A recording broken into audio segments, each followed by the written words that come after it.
She would be rich.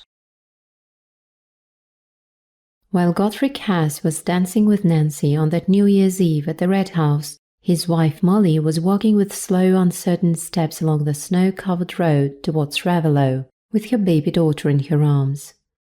It had long been her plan to go to Raveloe on New Year's Eve and spoil Godfrey's pleasure. She knew that Godfrey was sorry he had married her, and this had turned her love for him into hate. He was rich. If she had her rights, she would be rich too. She intended to go straight to the squire with the child in her arms and tell him that she was his eldest son's wife. She didn't care what happened after that. Molly had left the town at an early hour without telling anyone where she was going. Her progress was slow because it was snowing heavily. She often had to stop to rest herself. She was still some miles from Raveloe when it got dark. Nevertheless, she walked on. The child was sleeping in her arms. She was very tired. By 7 o'clock, she was not far from Raveloe, but she didn't know where she was. She felt too weak to go on. She thought she would feel better if she drank a little from the bottle in her pocket. She hoped the spirits would give her strength, but as she had eaten nothing all day, she got sleepy instead. She tried to walk on, but weakness overcame her, and she had to sit down under a bush. She was not far from Silas Marner's cottage, but she did not see it because it was still snowing heavily. In a few minutes she was lying in the soft snow beside the bush, with the child sleeping in her arms. She did not feel that the snow was cold, and she did not care whether the child would wake and cry for her. She was too tired.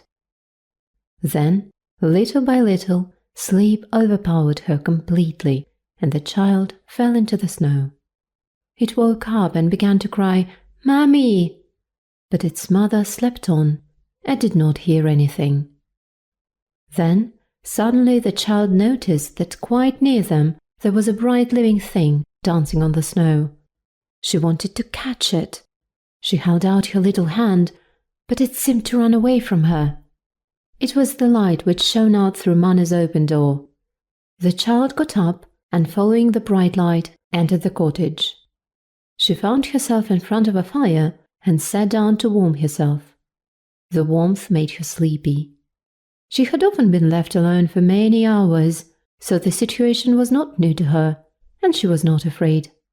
When she felt sleepy, she put her head on Marner's old coat, which had been placed near the fire to dry, and soon her blue eyes closed in sleep. Where was Silas when this strange visitor came to his door? He was in the cottage, but he did not see the child. He had opened the door to hear if the bells were ringing, as Mrs. Winthrop had told him they would.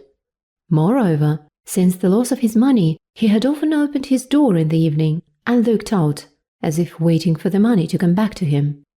This evening, he had opened his door and listened for a long time.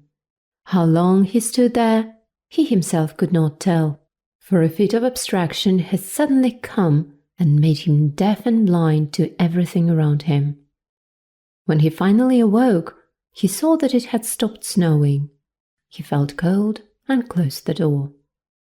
Silas went and sat down on his fireside chair. He did not see the child that was sleeping there until he bent forward to push the logs together. He suddenly saw what looked like gold to his short-sighted eyes. Gold, his own gold, brought back to him as mysteriously as it had been taken away. His heart began to beat fast. He bent forward again. He wanted to touch it. But instead of the hard pieces of gold, his fingers closed on soft, warm hair, which in the firelight had looked like gold. He bent his head low to examine the wonderful thing. It was a sleeping child, a round white baby with soft yellow hair all over its head. Could this be his little sister, who had come back to him in a dream? His little sister, whom he had carried in his arms for a year before she had died, when he was a boy without shoes or stockings. That was the first thought that came to his mind. But was it a dream? Silas rose to his feet and pushed the logs together to make the fire burn better. The light only showed to him more clearly the round form of the child and its poor clothing. Silas fell back into his chair powerless. How and when had the child come in without his knowledge?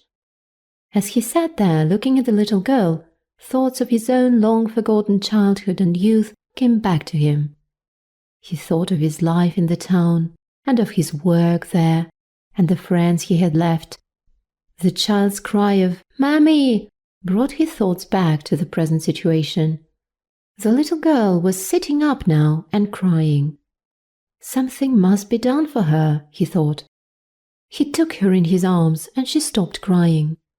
Then he warmed up some porridge, and the child ate it with a good appetite. Only then did he notice that the child's little shoes were wet. This made him think that she had walked in the snow. So he lifted the child in his arms and went to the door. Bending forward, he saw the marks made by her little feet on the new-fallen snow. He followed them until he came to the bush. There, half covered with snow, he saw a human figure.